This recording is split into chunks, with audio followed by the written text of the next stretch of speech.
Right now, you may be carrying a quiet, internal warmth that feels less like comfort and more like a fever. It is that specific heavy sensation of words left unsaid, of reactions you carefully swallowed to keep the peace, or of needs you tucked away so neatly they have begun to smolder in the dark.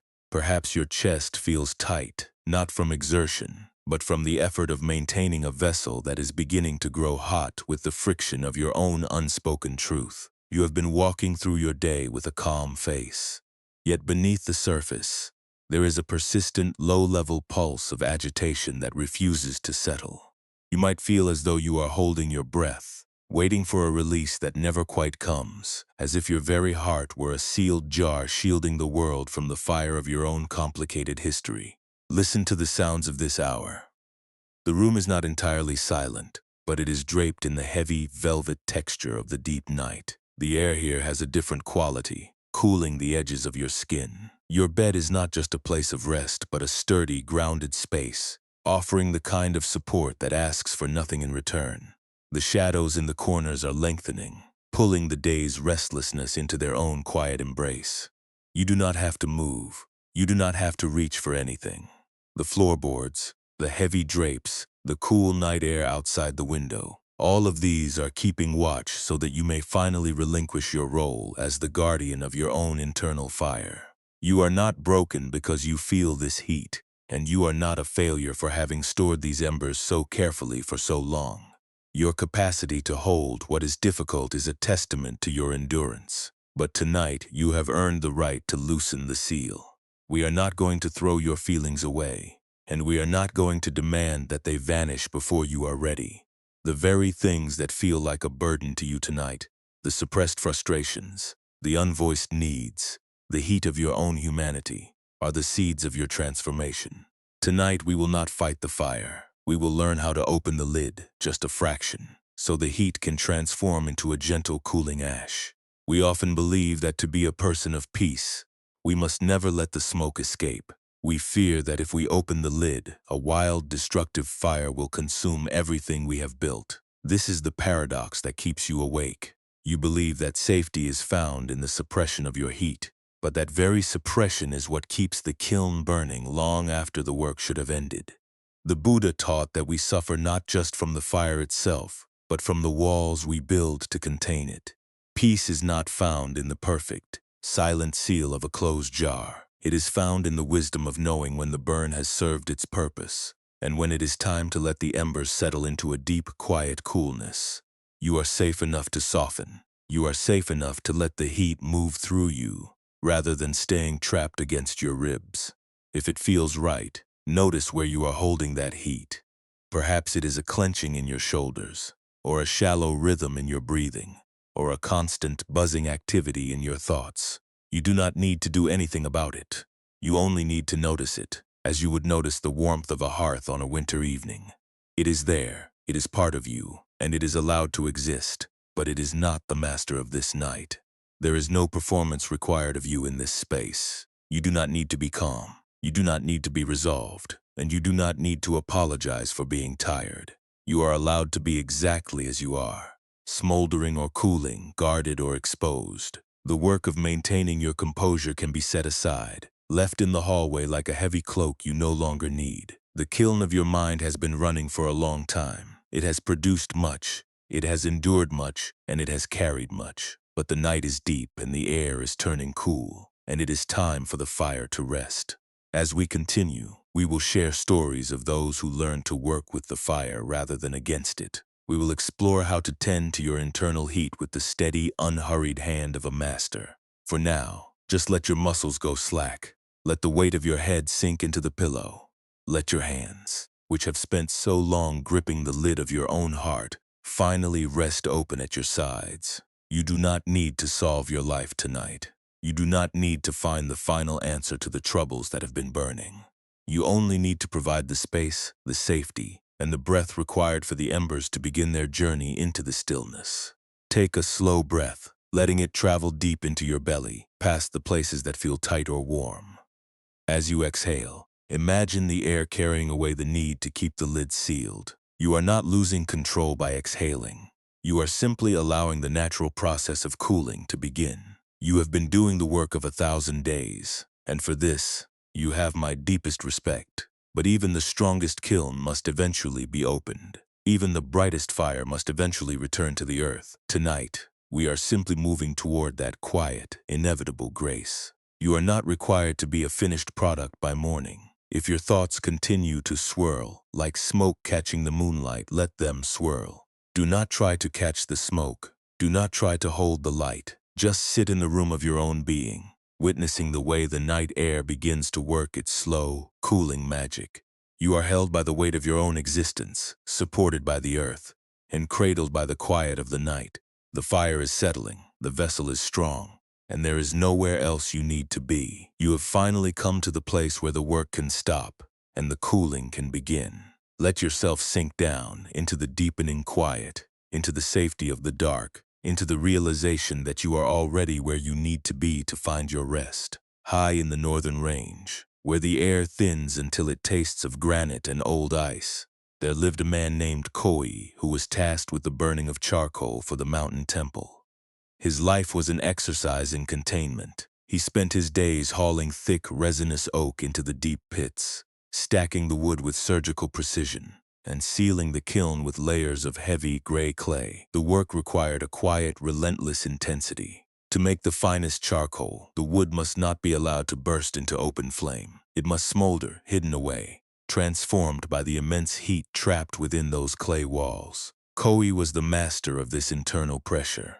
He knew exactly when to vent the smoke and exactly when to seal the cracks to ensure the embers did not turn to ruinous white ash. For years, Koi moved through the forest with a steady, hushed rhythm. He carried the weight of the mountain in his muscles, and he carried the weight of his own unspoken history in his silence. There were memories of a village he had left behind, of words he had held back during a long-forgotten dispute, and of regrets that he felt would destroy his quiet life if they were ever fully voiced. He treated his own heart much like he treated his kiln. He reinforced the walls. He monitored the temperature of his own reactions. He ensured that no flame ever broke the surface of his calm, composed exterior. He believed this was the only way to remain useful, to remain steady, to keep the temple supplied with the fuel it needed to sustain its fires.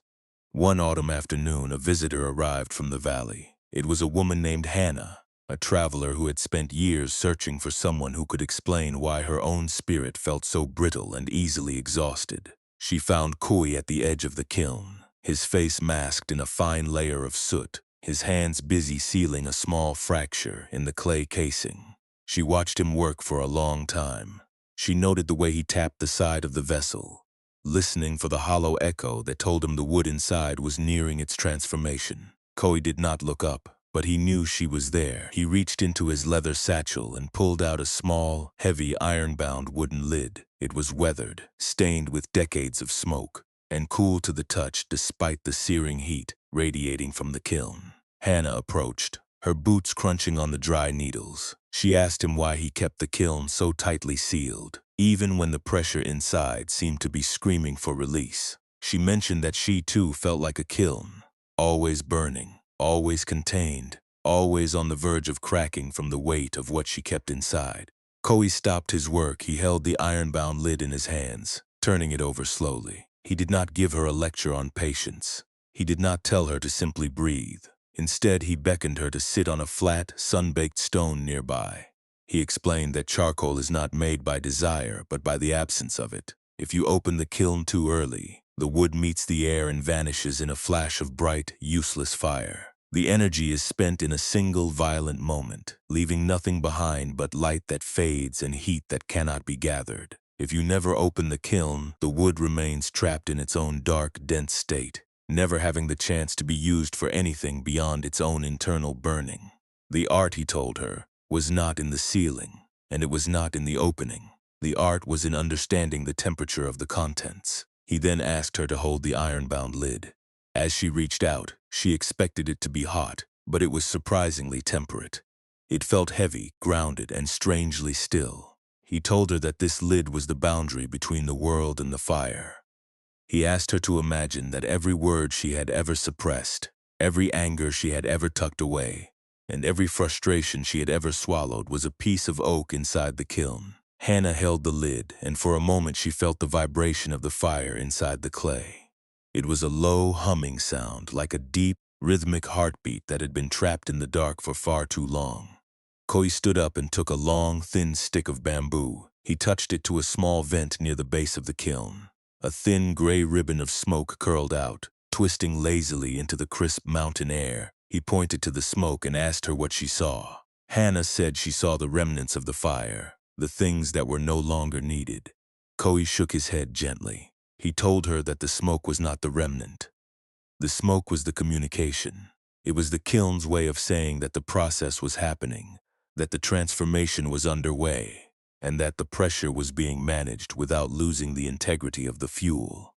He asked her if she had ever allowed herself to vent in such a way, or if she felt that letting any smoke escape was the same as admitting the kiln had failed.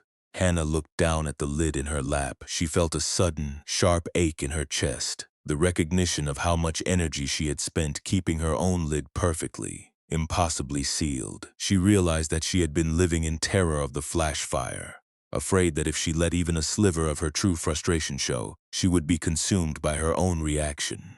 She had become a master of the airtight seal, and in doing so, she had forgotten that a kiln without a vent eventually grows so hot that it threatens to shatter its own walls. Koi took the lid back from her. He did not place it back on the kiln. He laid it on the grass beside him. He told her that the wood inside would eventually turn to charcoal, and when it did, it would be cool, clean, and ready to provide warmth without the destructive fury of the flame. But this only happened when the fire was allowed to burn itself out within the safety of the clay. He asked her what would happen if she stopped trying to hold the lid down with her own hands. He did not ask her to empty herself. He did not ask her to stop being who she was. He simply invited her to notice the heat, to respect the burning, and to understand that the vessel itself was strong enough to hold the fire until it had finished its work. The forest around them began to grow dark as the sun slipped behind the jagged peaks. The embers inside the kiln popped and hissed, a sound that Hannah had once found terrifying, but now, in the presence of the old charcoal burner, felt like a natural, rhythmic part of the mountain. She felt her shoulders drop. For the first time in years, she did not feel the need to adjust her expression or monitor her thoughts. She simply sat there, witnessing the smoke as it continued to thin, turning from a dark, heavy gray to a pale, almost invisible white. Koi resumed his work, his movements slow and deliberate. He did not offer any more wisdom. The silence returned, but it was different now. It was no longer a forced silence of suppression, but a quiet, expectant stillness. Hannah realized that the object in her hands, the iron-bound lid, was not a tool for preventing the fire, but a tool for pacing it. It had never been meant to stay on forever. It had only been meant to provide the necessary conditions for the change to take place. She looked at her own hands, still slightly stained from the soot of the kiln, and felt a strange new sensation. It was a softening, a slow unclenching of the spirit. She was beginning to understand that the tightness she carried was not proof of her strength, but proof of her resistance. She watched the smoke, and she understood that she did not have to explode to be heard, and she did not have to remain silent to be safe. There was a middle way, a path of the vent, a path of the slow, steady cooling that transformed the wild heat of life into the lasting, usable charcoal of wisdom. As the moon rose, casting a silver light over the kiln, she felt the first true breath of the evening, cool and clear, entering her lungs, and for the first time she let herself simply be in the presence of her own burning. This story of Koi and his mountain kiln is not telling us that your feelings are a mistake. It is not suggesting that you should try to stop burning, or that you should force yourself into a state of hollow, uncaring silence. To be alive is to contain a fire. It is to hold the warmth of what we love, the heat of what we fear, and the smoldering weight of what we have lived. The charcoal burner did not try to extinguish his fire with water. He did not try to bury it in the dirt. He knew that the fire was a part of the nature of the wood, and that his only role was to provide the vessel that could sustain the transformation. When you feel that tightness in your chest, or that persistent heat of frustration, when things do not go the way you planned, it is easy to think that you are failing at being peaceful. You might believe that if you were truly wise, you would not have these internal reactions at all. You might think that being a person of depth means being a person who never feels the burn. But this is where the mind begins to add an extra layer of difficulty to the original ache. The first pain is what life brings to you. It is the disappointment, the confusion, the exhaustion, or the hurt that arises because life is unpredictable and often unkind. That pain is real. It is a natural consequence of having a heart that cares, however. The second layer of pain is the one that we create ourselves. It is the internal judgment that says, I should not feel this way, or I am weak for letting this bother me, or I must keep the lid sealed forever so that no one sees my struggle. This judgment is like slamming the lid onto a kiln that is already at its peak temperature. It creates a pressure that has nowhere to go. It traps the heat against your own inner walls, making the vessel feel fragile, brittle, and ready to snap. The Buddhist insight here is not about rejecting the fire. It is about realizing that you have been holding the lid down with your own hands, terrified that the smoke is a sign of collapse, when in truth, the smoke is simply a sign that the process of being human is underway. Think of how often you have tried to be the master of your own internal weather.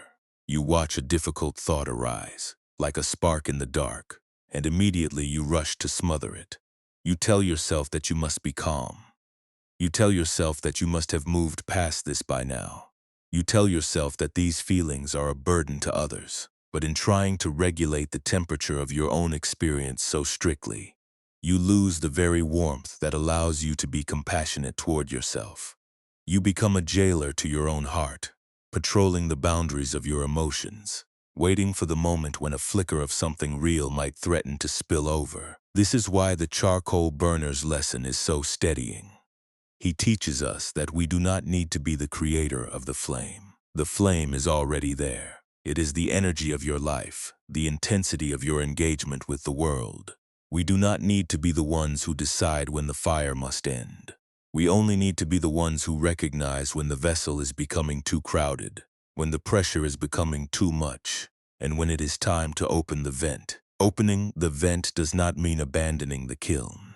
It does not mean walking away from your responsibilities or losing your hold on your character. It means giving the heat permission to exist without letting it dictate your entire state of being.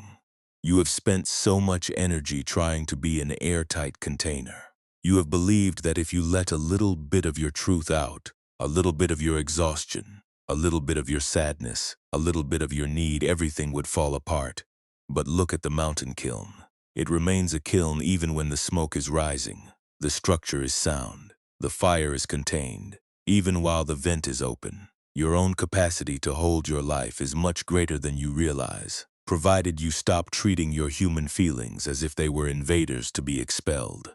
When you feel that familiar surge of resistance, that urge to clamp down, to look away, to distract yourself, to numb the heat, try to pause for a single breath. Do not try to solve the situation immediately.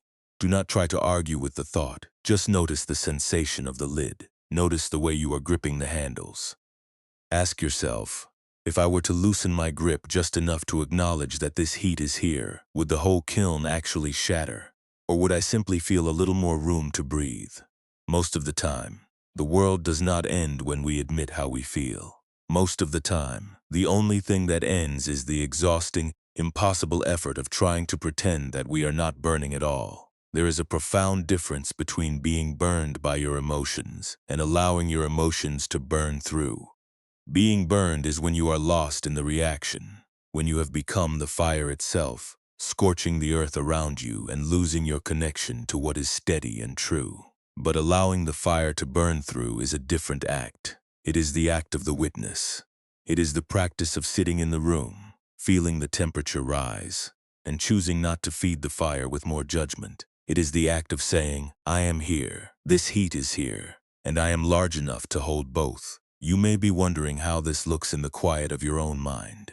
It starts with the smallest shift in how you relate to your own struggles. Instead of saying, I have to stop this, try saying, I see that I am carrying a lot of heat right now. It is a subtle change, but it is the difference between being a prisoner of the process and becoming the master of it. By naming what is happening, you create a tiny, essential space between the heat and your own sense of self. You are no longer the fire. You are the one who is watching the fire, tending to it, and ensuring it doesn't become a wildfire. This is the path of the middle way. It is not the path of the extreme where we let every impulse dictate our actions. Nor is it the path of the extreme where we repress every feeling until we are hollowed out by our own tension. It is the path of the vent. It is the practice of being gentle with your own intensity.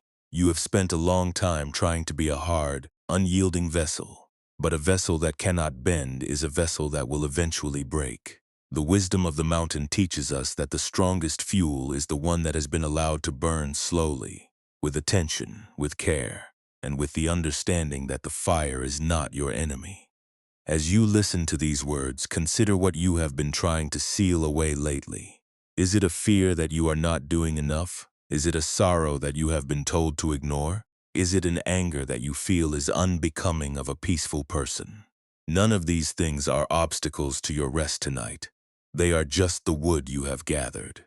You have brought them into the kiln because you are a person who lives fully, and to live fully is to encounter things that burn. But you do not have to hold them in a state of constant pressurized tension.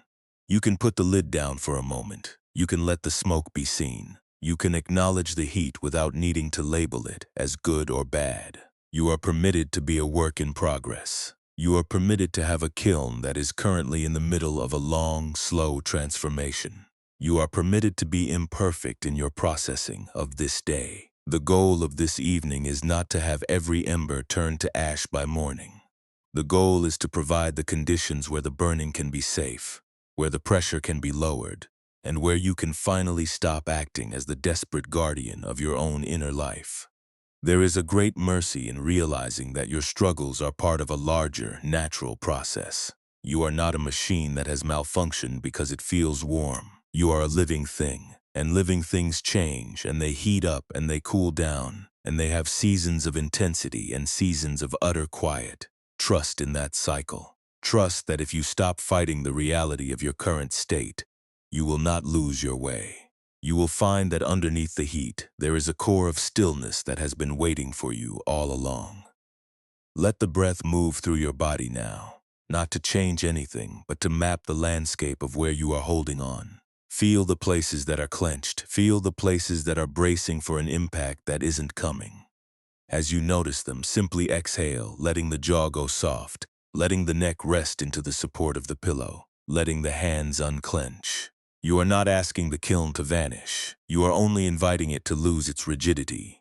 You are inviting the vessel to be a bit more spacious, a bit more kind, and a bit more open to the truth of this present moment. If a thought of tomorrow comes, do not rush to seal it in. Let it hover in the room. Like a drifting feather, it does not need to be conquered. It only needs to be acknowledged. Once you see it, you can let it drift away on its own.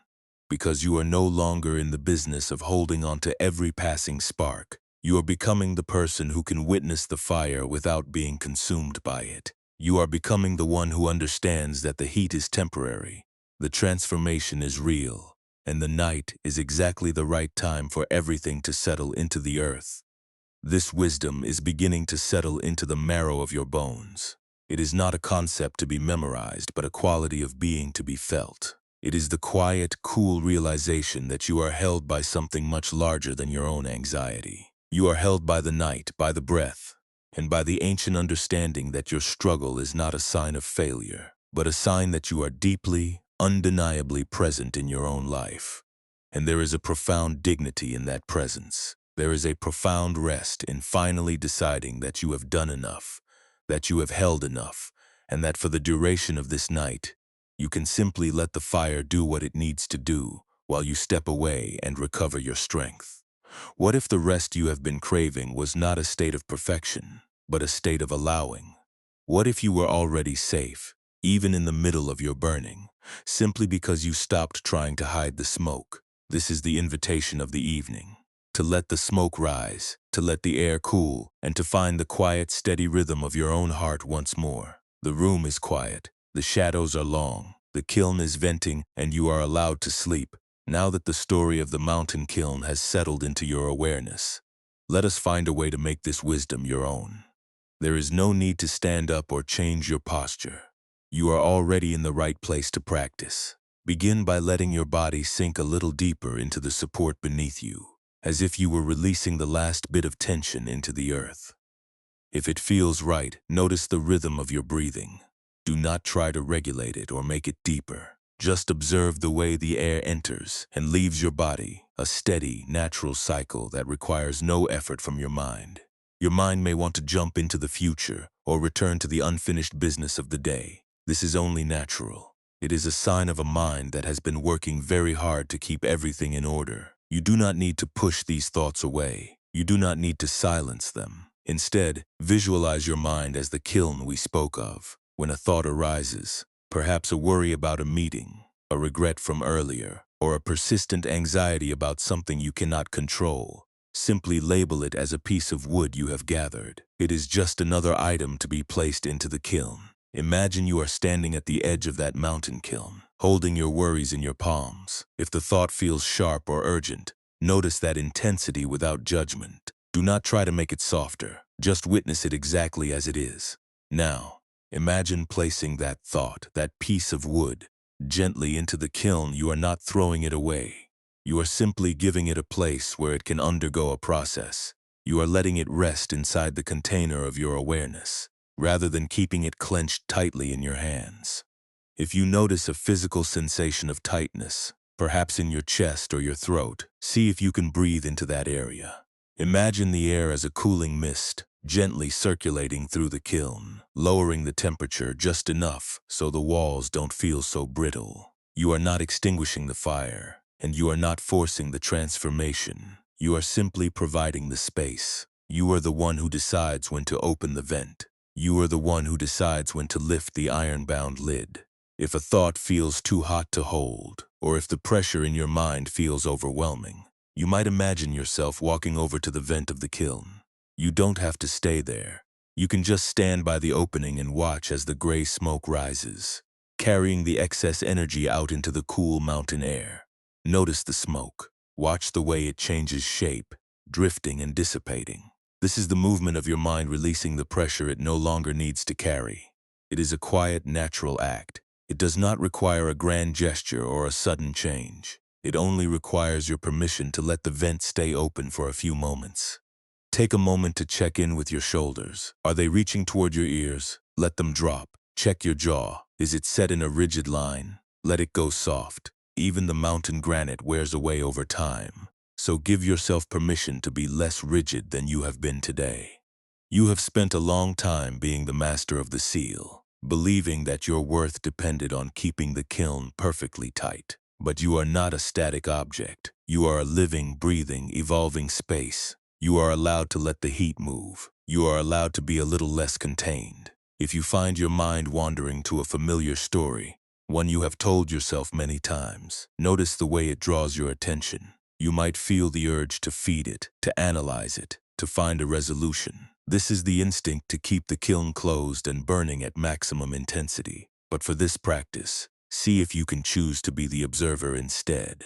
Just watch the story as if you were looking through a small window in the side of the kiln. You can see the glow. You can feel the warmth, but you do not need to reach inside. You do not need to move the wood. You are simply witnessing the process of your own inner life. It is helpful to remember that even the charcoal burner had to sleep. He did not watch the kiln every second of the night. He knew that the fire would continue to do its work whether he was looking at it or not. You can do the same.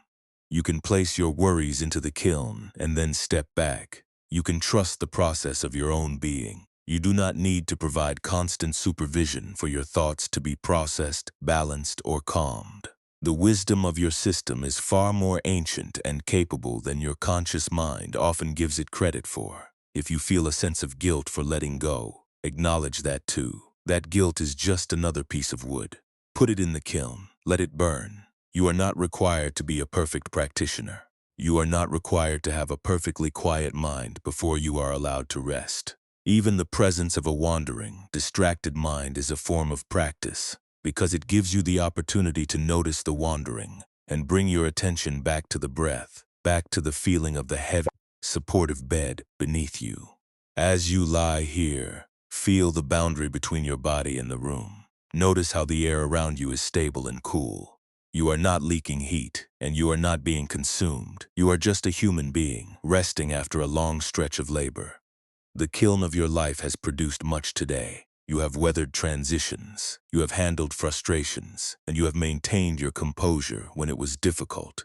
That is enough. That is more than enough. In this moment, there is nothing to prove. There is no one to watch you. There is no expectation for you to emerge from this as someone else. You are simply you, with all your heat and all your cooling, with all your intensity and all your potential for peace. The practice is not to reach a goal, but to keep returning to this sense of space. Whenever you catch yourself gripping the lid again, just notice it. Smile at your own tendency to try and control the fire, and then with a slow, deliberate exhale, let your hands relax. You have the iron-bound lid right there beside you. You can pick it up if you need to, but for now, it is perfectly safe to let it lie on the floor. You are doing exactly what you need to be doing. By sitting with your internal weather, you are learning to inhabit your own life with greater grace. You are becoming a person who can tolerate the burning without losing their center. You are becoming a person who knows how to use the vent. Keep coming back to the breath. Let it be your anchor, your steady rhythmic pulse that connects you to the earth. The night is doing its work. The world is coming to rest. And in the quiet of this room, you are being invited to join that rest. There is no rush, there is no deadline. Just the gentle, steady invitation to be exactly who you are, without the need to contain, to defend, or to prove. You are arriving at the place where the heat meets the cool, where the fire meets the night, and where your own heart can finally begin to open. In a different corner of that same high range, there lived a painter named Jiro.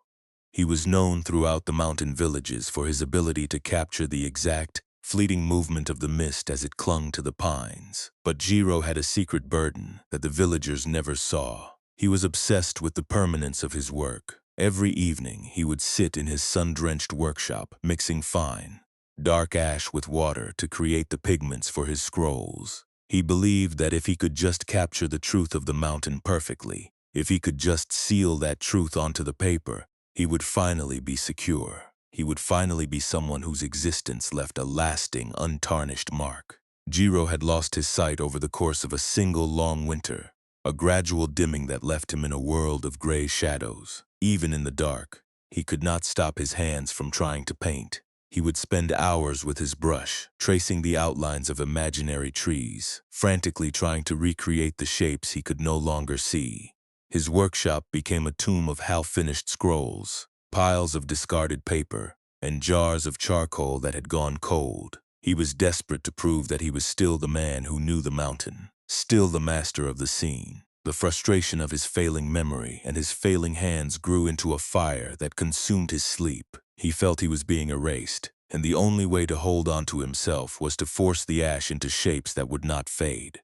One day, a monk from the lower valley, a blind man who had walked these paths for years, climbed up to visit Jiro. He did not ask to see the paintings. He did not offer any pity for the painter's condition. He simply sat on the cool floor of the workshop, smelling the sharp, dry scent of the charcoal and the dust. Jiro was in the middle of a fit of exhaustion, his brush sweeping violently across a sheet of paper, his knuckles white with the strain of trying to force a memory into reality. The monk waited until the sound of the scratching stopped. Then he spoke in a low, steady voice, asking Jiro what he was trying to build with all that dark pigment. Jiro spat out his anger. He told the monk that he was building a legacy, that he was trying to stop the mountain from disappearing, and that he was fighting to keep his own skill from turning into nothingness. He felt as if the charcoal were a part of his own blood, and he was trying to bind it to the paper to prevent himself from fading into the void. The monk stood up and moved slowly toward the table. He did not take the brush.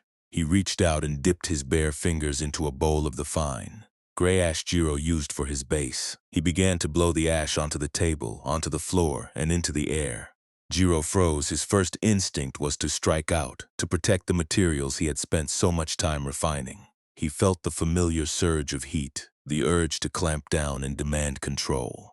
But he stopped himself. He felt the monk's gentle, rhythmic breathing. He remembered the feeling of the mountain wind, which never asked permission to move the mist. He chose in that second not to shout. He chose to sit with the sudden, chaotic loss of his carefully ordered supplies. He breathed in, and he let the image of his ruined workshop stay in the dark. The monk asked him if the mountain was any less real because he could no longer see it. He asked if the mountain cared whether it was captured on paper or left to dwell in the clouds. Jiro did not have an answer. He simply sat in the silence, feeling the grit of the ash beneath his own fingertips. The monk took Jiro's hand and placed it into the bowl of ash. He told him that he had spent his life trying to make the mountain stay. But the mountain's nature was to change, to drift, to vanish, and to return. By trying to keep the mountain still, Jiro had been fighting the very essence of the life he loved. Jiro began to sift the ash through his fingers. It was fine, soft, and completely cool. It did not hold the shape of a tree, or a cloud, or a peak. It was just itself. He realized that the anger he had been feeling for so long was not about the art. It was about his refusal to be a part of the mountain's process. He had wanted to be the one who stood outside of time, the one who dictated the shape of things. But he was just another visitor, just another element, just another drifting cloud. He took a long, slow breath, and he felt the fire in his chest finally begin to lose its grip. He did not apologize to the monk. He did not try to fix the mess on the floor. He simply gathered a small amount of the ash in his palm and blew it softly into the air of the room. He could not see where it went, but he could hear the way it settled. A tiny, quiet sigh in the stillness. He felt a release that was different from anything he had known before.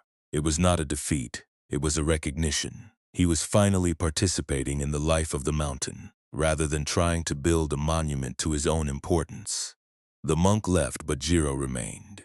He did not pick up the brush again that night. He spent the rest of the evening sitting on the floor, feeling the texture of the ash and the cool, steady flow of the air. He was no longer the man who was terrified of being erased. He was the man who understood that he had already been woven into the fabric of the mist, the trees, and the charcoal.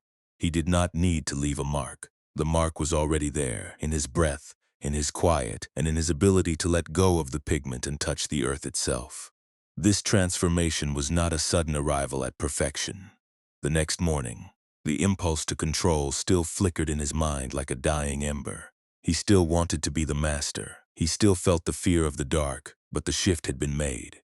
When the urge to grasp rose up, he now knew how to pause. He knew how to bring his hands back to the ash, not to paint but to feel. He knew how to breathe before he reached for the brush. He was learning to live in the middle way, between the obsession with the work and the complete abandonment of his love for the mountain.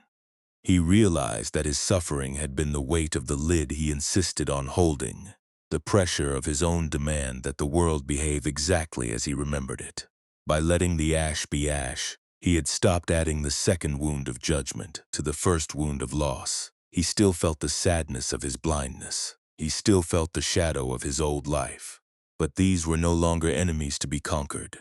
They were simply the landscape of his current existence, the gray mist he was tasked to walk through with a steady heart. As the days passed, Jiro began to move through his workshop with a different grace. He still created patterns, but he no longer cared if they lasted.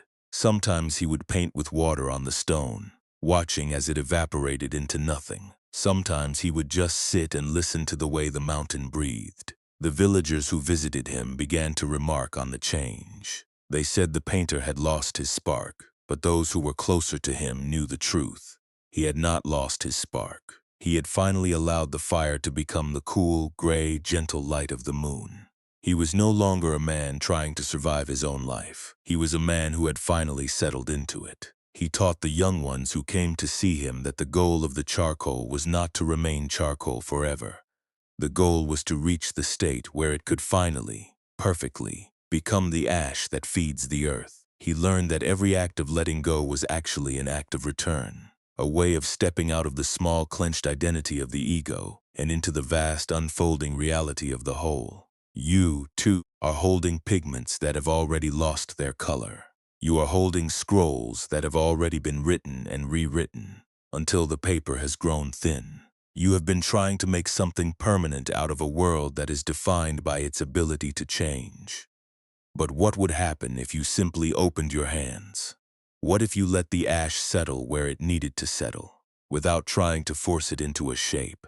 The monk's wisdom for the painter is the same wisdom being offered to you tonight. You do not need to preserve your history. You do not need to force your own future. You only need to be present with the reality of what is here, right now, in this room, in this breath. Feel the space that has opened up in your own heart as you consider Jiro's release. The tension that was so familiar, the gripping that felt like your own identity. It is all beginning to lose its density. You are learning that you are not the one who builds the mountain, and you are not the one who paints the mist. You are the witness, the one who feels the cool air and hears the quiet settling of the dust. This is your true role, and it is a role that comes with no requirements for performance, no need for perfection, and no demand for permanence.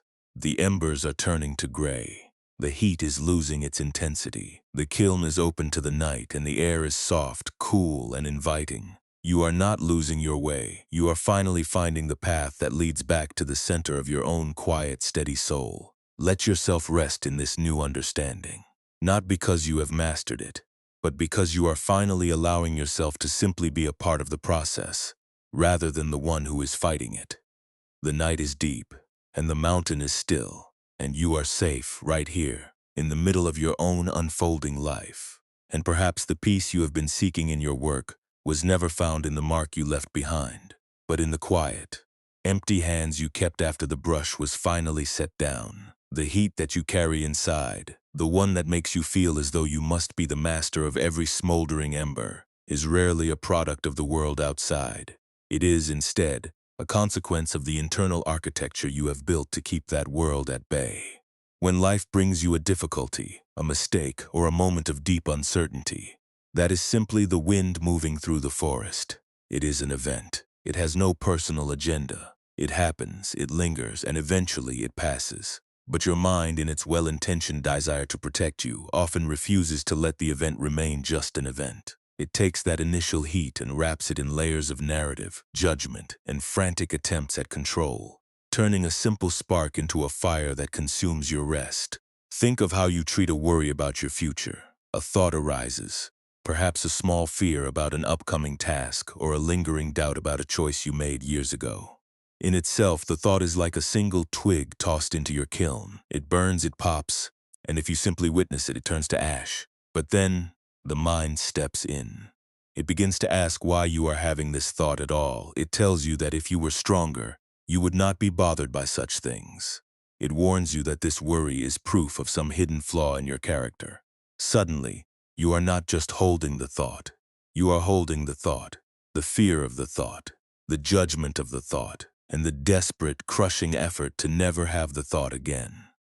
This is the second layer of heat, the extra fuel you provide to a fire that was already beginning to die. This habit of adding second-layer suffering is the primary reason why your mind feels so tired. You are running two kilns at once. The first is the one containing the actual difficulties of your life, which are hard enough on their own. The second is the kiln of your own reaction, where you process your worth, your adequacy, and your safety. You believe that if you just work hard enough in this second kiln, if you just perfect your containment, you will finally earn the right to be peaceful. But the opposite is true. The more you focus on perfecting your containment, the more you cultivate the very pressure that makes rest impossible. Peace is not found in the mastery of the kiln. It is found in the realization that you are not the one who must keep the world from burning. Consider the energy it takes to need constant approval, or to constantly rehearse the past to see where you might have made a better choice. This is the equivalent of trying to seal a crack in the clay with your own bare hands. Even when the clay is too hot to touch, you are burning yourself to preserve a vessel that does not actually need that level of protection. You are trying to fix a self that you perceive as flawed, when in reality, the self that experiences pain is simply a part of the nature of things. When you stop trying to fix the self through the mechanism of shame, you stop feeding the second fire. You start to see that your exhaustion is not a symptom of your incompetence, but a symptom of your resistance to being human. The Buddhist perspective on this is very grounded. It suggests that suffering is an invitation to look at where we are still trying to be the gods of our own small worlds. We are always trying to predict, to influence, to secure, and to preserve. We treat every moment as a test of our control. If we feel a sense of loss, we try to cling. If we feel a sense of failure, we try to hide. We build our identities around the things we have managed to hold on to. And we fear that if we lose those things, we will lose ourselves. But we are not the things we hold. We are the space that holds them. We are the kiln, not the charcoal. And the kiln does not lose its integrity because the wood inside has finally turned to ash. This shift in relationship is what allows for true healing. You do not have to eliminate your sensitivity, your ambition, or your desire for a better life. You only have to stop using those things as weapons against your own peace. When you feel a surge of resistance, that tightening in the gut when you realize you cannot control an outcome, notice it. Call it by its name. Say to yourself, "This is my need for control, and it is here because I am afraid." By naming it, you remove its power to masquerade as the truth. You allow the emotion to be a guest in your home, rather than the landlord who dictates every move you make. You have spent so many years rehearsing the future, playing out scenarios where everything goes right, and scenarios where everything goes horribly wrong. You do this because you hope that if you have seen the catastrophe in your mind, you will be prepared for it if it happens in the world. But this practice of rehearsal is a silent, ongoing fire. It keeps the mind in a state of constant, low-grade alertness, preventing the body from ever fully surrendering to the present moment. You are not preparing for the future. You are consuming the present. And the truth is, no amount of mental rehearsal will make you immune to the reality of change. The change will come, the mist will move, and the leaves will fall, regardless of how many scenarios you have built to guard against them. This does not mean you should stop planning, or that you should become indifferent to your life. It means you can plan with a soft hand. You can engage with your goals with a light touch. You can recognize that your value is not tied to the perfection of your work or the predictability of your circumstances. When you stop trying to turn your pain into a permanent identity, you discover that you are much more flexible than you ever imagined. You are a person who can endure change, who can adapt to new conditions, and who can find rest even when the outer world is in motion. You might wonder how to start this practice of shifting your relationship to difficulty. It begins with the simple act of pause.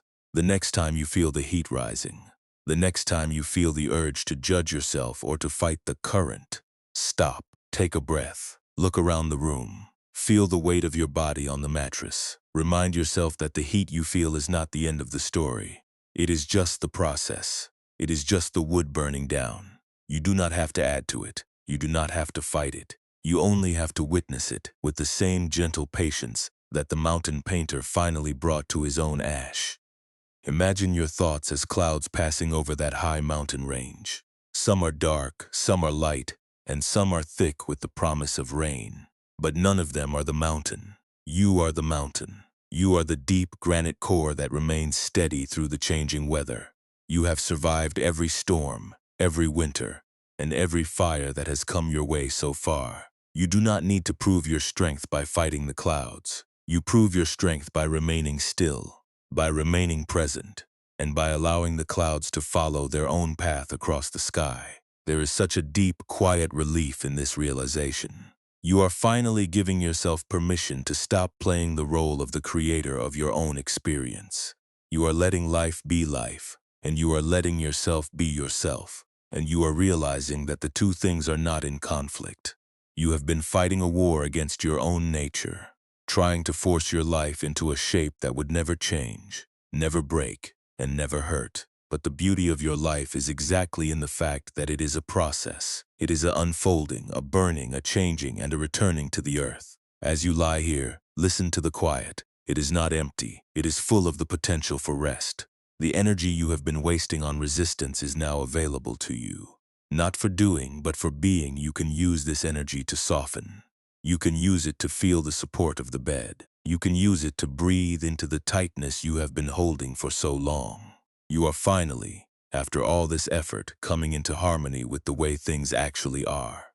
You are learning that the fire is not your enemy, provided you stop trying to keep it trapped inside a glass bottle. If a thought of your own inadequacy arises, notice it with kindness. It is just a story you have told yourself to make sense of your pain. It is not a fact. It is not a permanent label. It is just a piece of wood in the kiln. And you have the power to let it burn down until it is nothing more than gentle, gray dust. You have the power to step back from your own judging mind. You have the power to choose, in this moment, to be a friend to your own experience rather than a critic. The integration of this wisdom is a slow, steady work. It does not happen in one night. It happens in every small moment where you choose awareness over reaction and acceptance over control. Every time you catch yourself gripping the lid, every time you choose to breathe instead of bracing, you are building a new way of being. You are training the kiln of your mind to be a vessel for grace rather than a vessel for panic. And that is a worthy life's work. That is enough to occupy your heart for as long as you are here. The night is moving deeper into its own quiet rhythm.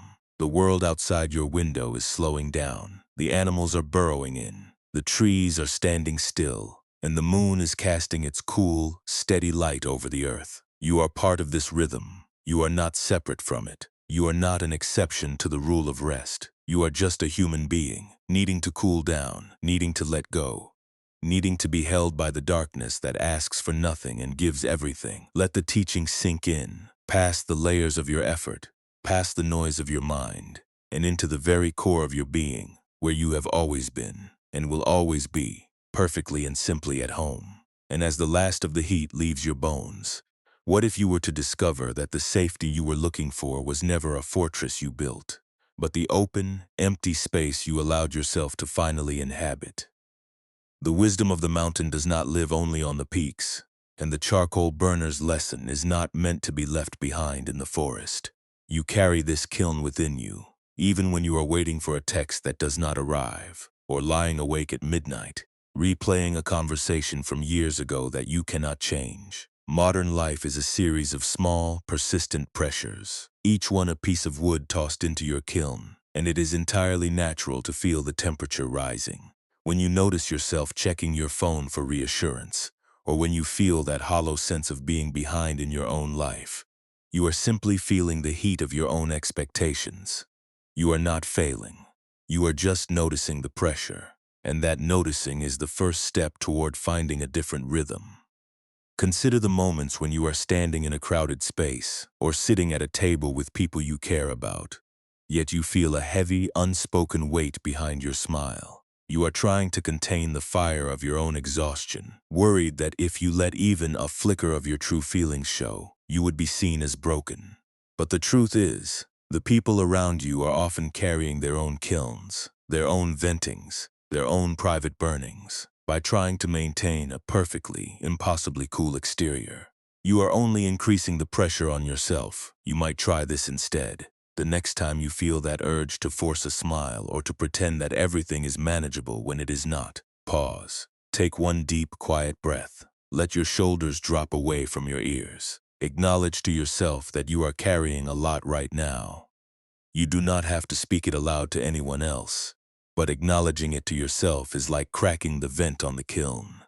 It lets the heat dissipate without shattering the vessel. When you find yourself replaying a mistake or fearing the outcome of a future project, notice how your mind begins to treat these thoughts as if they were immediate, physical threats. You might feel your heart racing or your breath shortening. This is your mind adding the second wound of judgment, telling you that you should be further along, or that you should have known better, or that you must find a solution immediately to be safe. But you do not need to solve the future tonight. You do not need to rewrite the past in your imagination. Simply recognize that these thoughts are just sticks of wood. You can hold them, you can look at them, and then you can choose to place them in the kiln. You are the one who decides how much energy to give them. You can decide that they have burned long enough. There is a profound difference between caring about the people in your life and gripping them with the fear that they might leave or that you might lose your place with them. This is the struggle of the iron-bound lid. You hold on so tightly because you love and you fear the loss of that love. But love does not require the grip of the lid. It requires the presence of the kiln. You can show up for the people you love with a steady heart. and you can let the fire of your devotion burn without feeling that you must manage every aspect of the interaction. If a moment feels uncertain, if a person does not respond the way you hoped, stay with the feeling of the heat. Do not rush to fill the silence with your own anxiety. Let the smoke rise. Trust that your connection is strong enough to withstand the fluctuations of a single day. You might feel a sharp, uncomfortable guilt whenever you finally decide to rest. You tell yourself that you have not earned it, that there is more work to be done, or that your value is only as high as your output. This is the internalized voice of the master who thinks the kiln must be constantly watched, or the fire will go out. But the fire of your life does not need your constant frantic surveillance to remain alive. You have done the work of the day. You have weathered the demands of the world. Now you are in the season of cooling. Allowing yourself to rest is not an act of negligence. It is an act of maintenance. It is how you ensure that the vessel remains sound for the days that are yet to come. You are allowed to set the lid aside. You are allowed to let the embers settle into the quiet, dark, beautiful ash of the night. Think of how often you compare your own progress to the progress of others, seeing their lives as smooth, cool landscapes, while yours feels like a kiln in the middle of an intense, prolonged burn. But you only see the exterior of their vessels. You do not know the heat they are containing. You do not know the smoke they are venting when no one is watching. By comparing yourself, you are using the successes of others to judge the temperature of your own life, which only makes you feel more brittle. Return your focus to your own kiln. Your process is yours alone. It is unique, it is complex, and it is exactly what it needs to be to turn your experiences into the fuel of your own wisdom. When you are lying awake and the silence of the room feels too heavy, try to make the silence your companion rather than an opponent. The silence is not an empty space where you are forced to face your fears. It is an open, vast landscape where your mind can finally stop trying to hold everything together. If a thought comes, let it come. If it wants to stay for a while, let it sit on the floor of your mind. You do not have to invite it to dinner, and you do not have to drive it out. Just notice it. Use the breath to steady your focus, returning again and again to the sensation of the cool air, the weight of the blanket, the reality of the present moment. You are not the thought. You are the kiln that holds the space for it. The practice of this wisdom is not about reaching a destination where you never feel heat again. It is about becoming the person who can walk through the forest of their own life without being afraid of the fire. You will still have days of intensity. You will still have moments of frustration, doubt, and overwhelming desire. That is the nature of living. But you will also have the memory of the ash. You will have the understanding that the fire is not your enemy, and that the lid can always be moved. You are developing a new relationship with your own existence, one that is rooted in the quiet, steady awareness of what is true. Every time you choose to take a breath before you react, you are practicing this way of being. Every time you choose to put down the heavy iron lid of self-judgment, you are softening the world. Every time you choose to trust that you are enough, even when you feel you have done nothing, you are stepping out of the small, restrictive kiln of the ego and into the vast, open space of your own potential. You are not a machine designed to function without ceasing. You are a human being designed to burn, to cool, to change, and to return to the quiet. Let the day's work fall away. The emails, the phone calls, the expectations of others, the lingering weight of your own to-do list, they are all just wood that has already been placed in the kiln. You have processed what you could. You have endured what you had to. You have felt what was necessary to feel now. There is nothing left for you to do but let the fire burn down. Let the vent remain open, and let the cooling air of the night enter the spaces where you were once so tightly sealed. You are safe here. You are understood. You are, in every way that truly matters, completely and beautifully enough. What if the rest you have been searching for was not a place you had to reach, but the very place you are currently standing in? Provided you stop trying to control the wind, the mountain is waiting for the dawn, and the charcoal is settling into the earth, and you are being invited to let go of the last of your resistance. Can you feel how the weight is changing? How the pressure is beginning to shift from your shoulders to the solid ground beneath you? That is the feeling of the fire losing its grip. That is the feeling of the kiln finally becoming a part of the night. Let that feeling be the last thing you hold on to before you let go. The mountain air is growing still, and the temperature within the kiln has reached its natural conclusion. You have spent this long time tending to the heat, watching the smoke and learning the rhythm of the vent. The wood that you gathered, those pieces of worry, those shards of regret, those heavy planks of expectation has served its purpose. It has been transformed, not by your force, but by the steady, patient unfolding of the night itself. You can feel the heavy iron-bound lid resting beside you on the floor, no longer needed to maintain the pressure. The kiln is quiet now, its internal heat fading into a soft, glowing warmth that radiates out into the dark. Your own body is mirroring this transition. The muscles that were once tight are loosening. The jaw is relaxing, and the hands that were so accustomed to holding the lid are finally lying open. There is no more work to be done.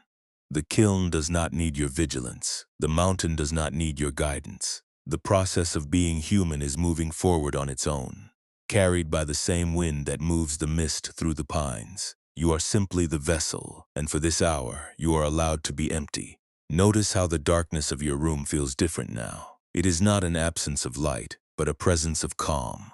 The shadows are soft, pooling in the corners like the gray ash that remains after the fire has done its work. You are safe within this space. You have brought your intensity, your heat, and your history into the kiln, and you have survived the process. You are here. You are present, and you are far more spacious than the worries you once carried.